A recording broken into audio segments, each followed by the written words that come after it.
The Pharisees went and plotted together how they might trap Jesus in what he said.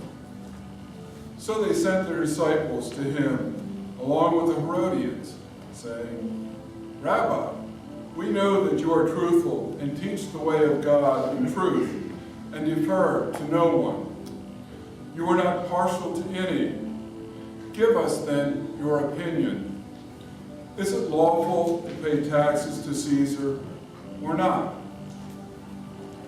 But Jesus, perceiving their malice, said to them, "Why are you testing me, you hypocrites? Show me the coin used to pay the tax." So they brought him a denarius. Then he said to them, "Whose image and inscription is this?" They said to him, "Caesar's."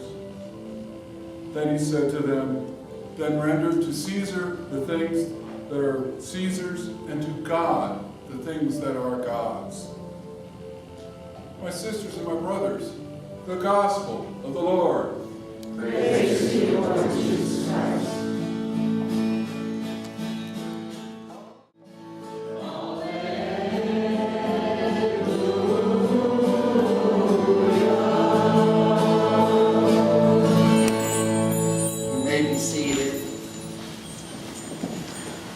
See everyone this morning.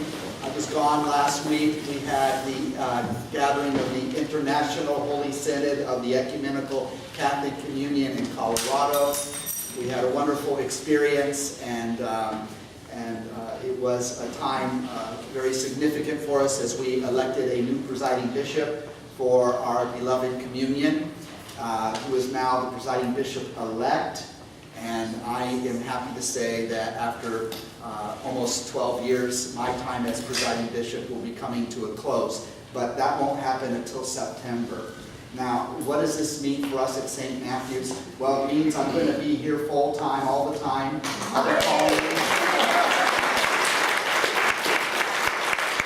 But I want to extend my gratitude to our faith community, to each one of you, for supporting this development of this ministry. As you know, St. Matthew's is the founding community of the Ecumenical Catholic Communion, which is now becoming an international organization. And so I'm able to introduce to you this morning a very special guest visiting from faraway Poland, and that is Father Tomasz. Father,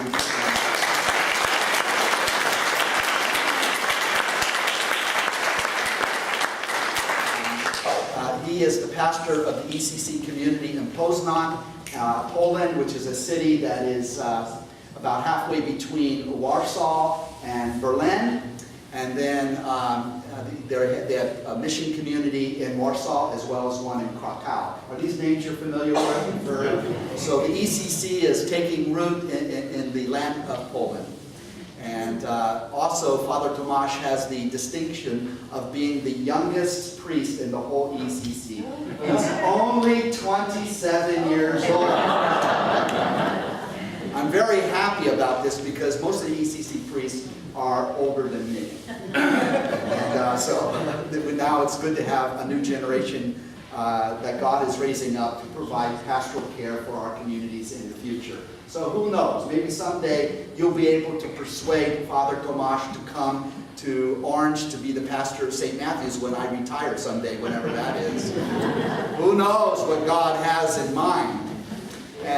Also, I want to mention to you that while we were there at the Synod, we celebrated the ordination of deacons, and one of our own members, Esther Diane Smith, was ordained a deacon, and I would like for you to stand up, Diane. See, look, she looks nice.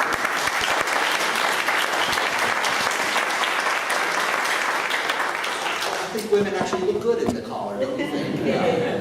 And soon she will be serving at the altar as our beloved deacon Michael does for us. And so we'll be seeing and hearing more from Deacon Diane. So congratulations to you, my dear sister. So we are growing. God is moving upon us and within us. And we know this to be true because the evidence of the Holy Spirit abounds within our lives. Even when we feel most alone and abandoned, God does not forsake us. God is present with us, in the darkest hours of our lives, as well as being present to us in the times of great joy and ecstasy that often comes our way in life. Never forget that God feels with you. Our God is a God of compassion, which means that He literally means to suffer with, to feel with. So our God feels our pain when we are in pain. And our God feels our joy when we are in joy. So these are things that are never far from us. And even though life is oftentimes a great challenge and struggle, because that simply is the nature of life, at the same time, we do not lose hope, because God's present with us guarantees to us that we have a destiny that yet awaits us. A destiny that we cannot even begin to comprehend or imagine at this point in time, but we are on the journey. And we will, at one time in the future, we know not when, we will arrive. The hour of our death and the time of our death is unknown to us. Very few have that opportunity to know what that is. But we do know that it is inevitable. And this may drive us to despair. But God has not been silent and has spoken to us most vividly through His Son, Jesus, who is the embodiment of the divine life, the embodiment of divine revelation to the human race. This is why we gather here this morning. The world has been full of religion from the time that humankind came into existence. Religion is a human invention. It is a universal reality. It's to be found in great abundance throughout the world and throughout history. So you could say that human beings by nature are hardwired to be religious. And over the centuries and the millennia, we have invented all kinds of objects of veneration and worship. We have created countless gods and goddesses to worship. And that just says something about the human heart, that we are somehow created in such a way that we have some need to worship something outside of ourselves, to look to something that is beyond anything that we would normally experience and yet would bring meaning to the experiences that we have in this life. You might say that human beings are so good at worshiping that we practically worship everything that we can think of in this world in our experience. We've worshipped trees and animals of various kinds. We've worshipped inanimate objects, and we have venerated people that we have seen to be especially holy. This is our nature as human beings to do this kind of thing. But it forces us to come to the question that is before us today. Who is your God? Who is the one that we bow down and truly worship? Who is that one that we give our ultimate allegiance to, that remains our ultimate concern in life, and is the standard by which we make all of these decisions, the many decisions that we make every day? There is something. It may be a false God. It may be a God of false promise. But there is, we believe, a God behind it all that is the true God that we are seeking. And in the book of the prophet Isaiah, this God is revealed to us as, despite the many gods and goddesses that the ancients had created, that ultimately, when all is said and done, there is only one God. There is no other. And that divine God was revealed to all of humanity, but in a special way to the people of Israel. So the God of Israel, which was a local deity, now becomes, through the writings of the prophet Isaiah and the experience of the people of Israel, recognizes not only to be the God of a particular tribe or a particular people, but as the universal God that reigns over all of the universe, over all of creation. The God of Israel is the one who demands homage from all of us, and ultimately our lives belong to Him. In Paul's letter to the Thessalonians that we heard in the second reading, we are given more of a precise understanding of God and what God is like, this God of Israel. We begin to realize, when we hear the words of the Apostle Paul, that through the coming of Jesus, we learn something about the inner life of divinity. We come to realize that although God is one, and we believe in the unity of God, that is what makes we as Christians heirs to our Jewish tradition of monotheism, the belief in the existence of only one divinity, one God. We also perceive that this God is so complex, so beyond our understanding, and that this God is revealed to us in three eternal persons. That within the life and nature of God, there are three eternal persons that are constantly engaged in a relationship of love and devotion. This is the revelation of God as Father, Son, and Holy Spirit. And what it says to us as human beings, that God is ultimately personal. And the fact that we are persons means that we are created in the divine image. And persons have a capability that sometimes we overlook, but it is the measure of all things. We have the capability of being in relationship with other persons. So the value of the dynamic of relationship is what creates the mystery of love, because love has to do with the other. And when we engage in relationships with one another, we are somehow reflecting the divine life, which is eternally a relationship that is shared by three eternal persons, the Father, Son, and Holy Spirit. This has radical implications for our lives. For it suggests to us that we find the meaning to our lives and the truth about ourselves and the truth about reality when we are engaged in the dynamic of being in relationship with one another. And yet, I submit to you this morning that there is nothing more difficult in life and more challenging in life than the relationships that we have. It is difficult and it is a struggle. It is a constant challenge. And yet, we would never want to live life without relationship, because we know if I had no relationship with any other, somehow I would lose something very vital to my own existence. I would lose my very humanity, my very sense of being a person with consciousness. So the mystery of life is to be found in the constant struggle that we have in our relationships with one another. Therefore, I do not judge people's relationships. I may have opinions, but I refuse and refrain from judging. No one knows what goes on in a relationship between two people except the two people and individuals that are participating in that relationship. And then we have this thing called marriage. And we have so much hope when we get married. We are looking for a life of happiness because we believe that it's in the mystery of relationship that happiness is to be found. But those of us who have been married for some time have also recognized and realized that marriage and the marriage relationship is really hard. Even in the best of relationships, the most loving of relationships, the most successful relationship that you can imagine, it is still a lot of work.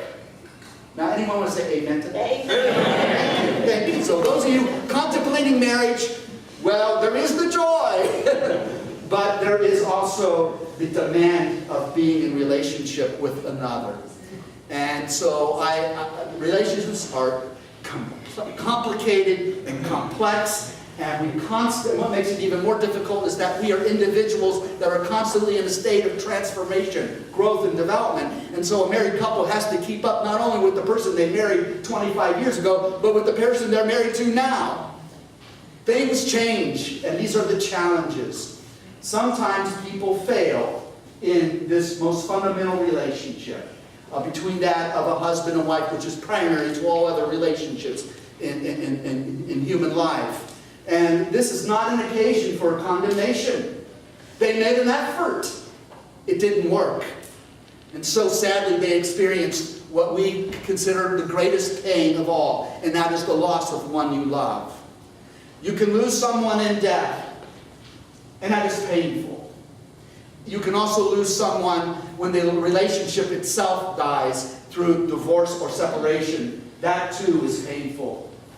In fact, to love means to risk feeling pain. You would not feel pain if you didn't love, because you would not experience any kind of loss that would really matter to you.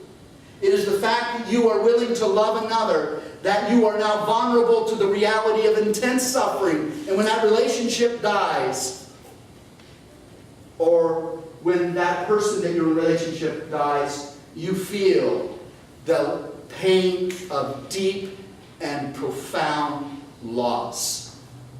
And the temptation would be, I will never love again. It's too hard to love. It is too painful.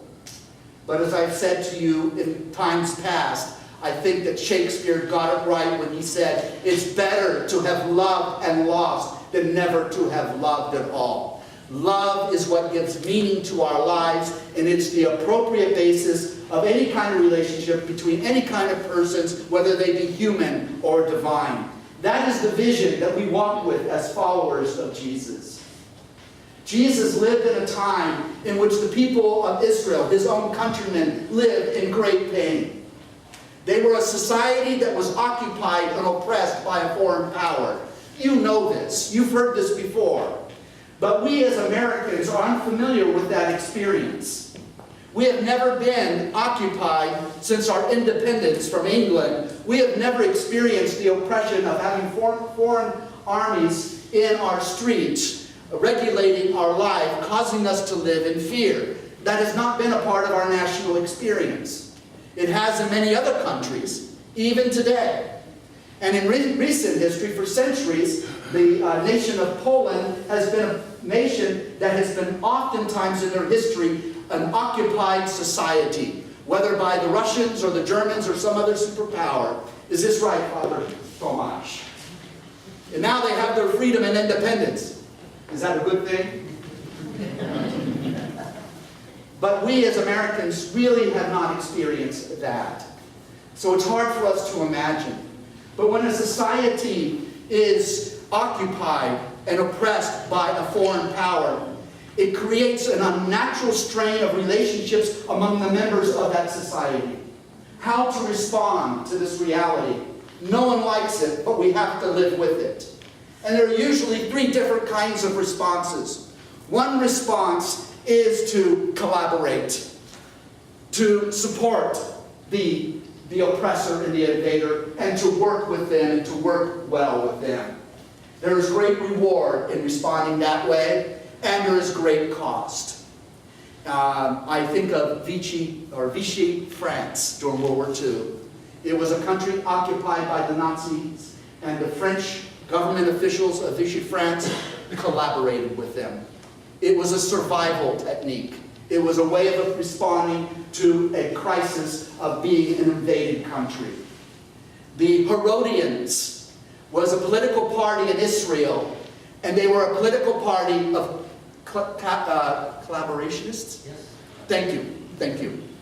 They collaborated with the Roman government, and therefore they were rewarded richly with wealth and power within the local level of the place of Israel. The second reaction is to become an insurgent, to join the underground, to be a part of the resistance. Those were the zealots, and they advocated the violent overthrow of the Roman authorities. Jesus had one of those among his 12 disciples. But there is a third response, a response that's usually reserved for those who are very religious, who like to spiritualize their life. These are the people who retreat into their own religious mental ghetto, where they devote themselves to the inward life of devotion and faith towards God, praying that God someday will deliver them. Those were the Pharisees.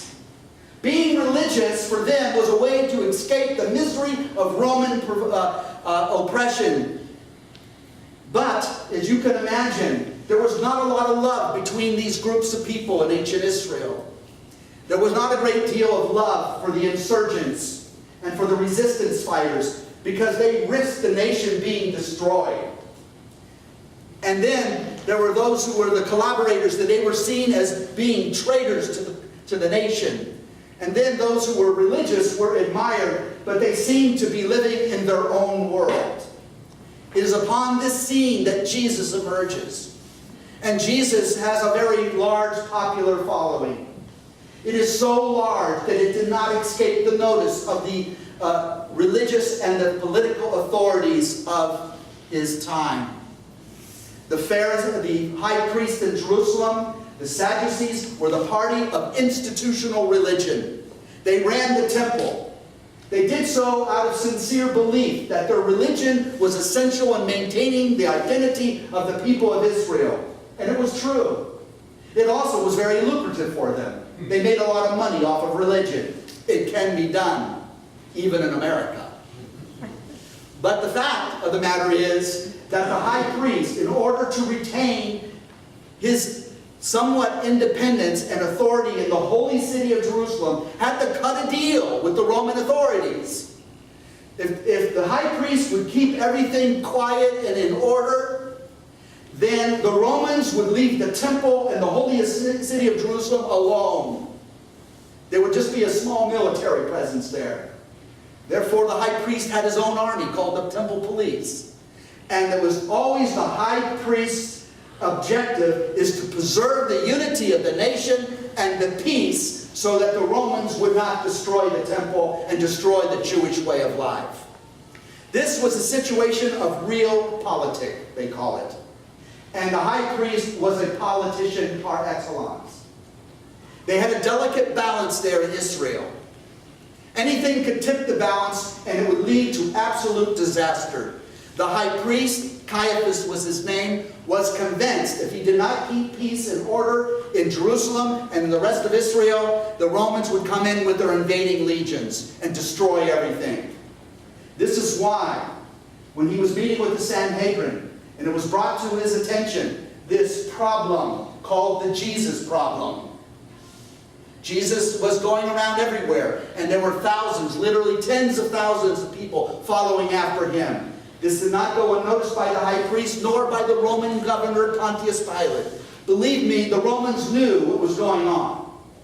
This was a very public demonstration, and it culminated in the week before Jesus died when he entered into the city of Jerusalem to great acclaim, and there was a great demonstration. And they were hailing him as the new king, as the Messiah. And this was a problem. The Romans wouldn't stand long for this. And as Jesus was making his way on that donkey through the eastern gate of Jerusalem, where he would go in and he would literally, along with his followers, take over the whole temple. They would be the Occupy movement of their time. They occupied the temple plaza. But as Jesus was passing into the eastern gate of the city of Jerusalem, the high priest and the other priests, the members of the Sanhedrin, were up on top of the wall looking down. And so they called out to Jesus. The first time the high priest and the priesthood speaks to Jesus, the prophet from Galilee, and they say to him, "Silence your followers." Why? Because it's dangerous. Don't you realize the Romans are looking at us? Silence your disciples. And then Jesus looks up at the high priest and the priests assembled there at the top of the wall of Jerusalem, and he says to them, and it seems like open defiance, but rather it is a prophetic utterance, if they would be silent, even the very stones would rise up and give praise to God. Nature itself could not take the disappointment. And so he went into the temple and took over, and he sat down in the temple plaza, which could hold thousands. And they all gathered, and they sat down, and they looked, and they listened to the teacher, the rabbi, the prophet from Galilee. Could this be the Messiah? Could this be the Christ? Could this be the hope of Israel? But the powers that be could not tolerate the situation. They could not openly arrest Jesus. If they tried to attempt to do that, it could create a riot in the city of Jerusalem. It wouldn't take much. It was a powder keg. So they had to resort to treachery, to scheming. They had to find some way to discredit Jesus in order for him to lose the popular support which he had. And isn't it interesting, when there is a common enemy and a common threat, the alliances that are now made? Because the enemies of Jesus were many. And the delicate balance, political reality, was threatened. And so they conspired together to trick Jesus with trick questions. And in today's gospel, we have the first trick question. The others will come in other gospels following this week. And the two groups that got together to ask this trick question of Jesus as he was there publicly teaching and preaching in the temple was brought to him by two groups of people. The Pharisees, the really religious ones, and the Herodians, who were very unreligious and more interested in their power and pleasure as supporters of the Romans. These two unlikely allies that never found unity in anything else were able to find unity in opposition to Jesus. That's what brought them together. It would be, I suppose, like bringing a Tea Party person together with an American socialist. When would they ever get together? Jesus comes on the scene and it changes everything. He is a threat to them both. And here's the question. Is it lawful to pay taxes to Caesar? And when they say lawful, they're not talking about Roman law. They're not talking about civil law. They're talking about Torah. They're talking about God's law. Is it lawful to give this pagan emperor who thinks he's divine taxes? Trick question, huh?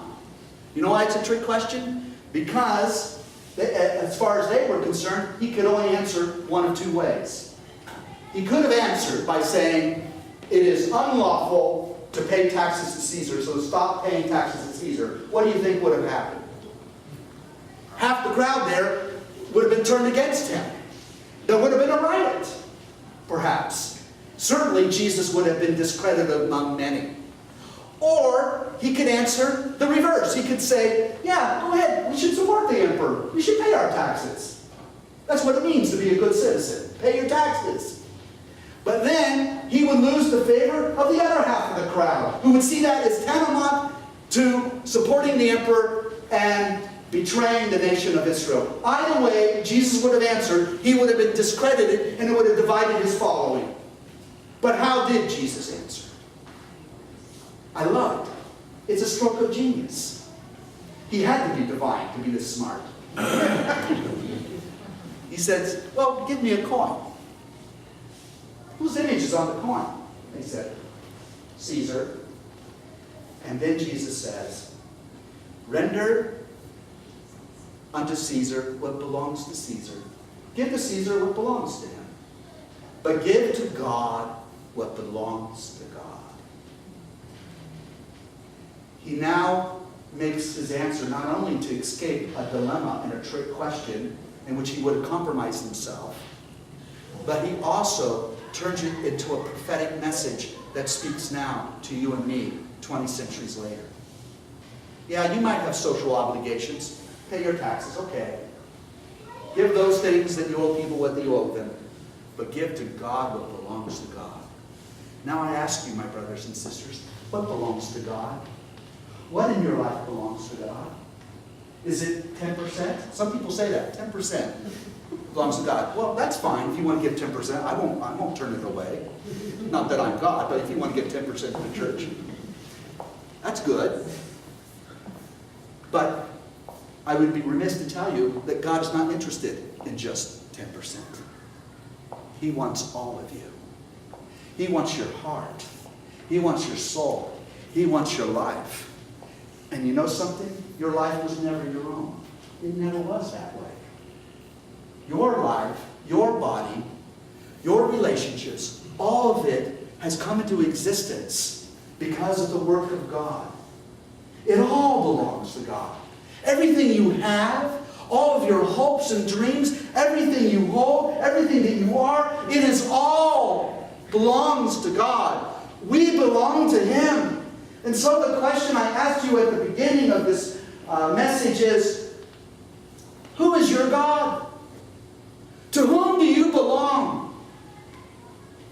Who is the one that you render absolute allegiance to and are willing to conform your life to? Who is the ultimate standard in your life by which you make decisions? What is your ultimate concern? That is the question that is before us today. Does it make you uncomfortable? It makes me uncomfortable. Because the teachings of Jesus were never intended to make us comfortable. The religion of Jesus was never intended to be a religion of comfortability, of being comfortable. It is a religion that challenges us, that makes us uncomfortable, until we are willing to surrender all that we have and all that we are, all our hopes and dreams and ambitions, until we are able to surrender everything over to the will of God. We will be uncomfortable. If you sit and listen to the teachings of Jesus and never feel uncomfortable, perhaps you are not really listening. Perhaps you're not really hearing. Because to hear Jesus is always a challenge. And today the question is, who is your God? To whom do you belong? For you are my God. You alone are my joy. Defend me, O Lord. Let us stand and profess our faith.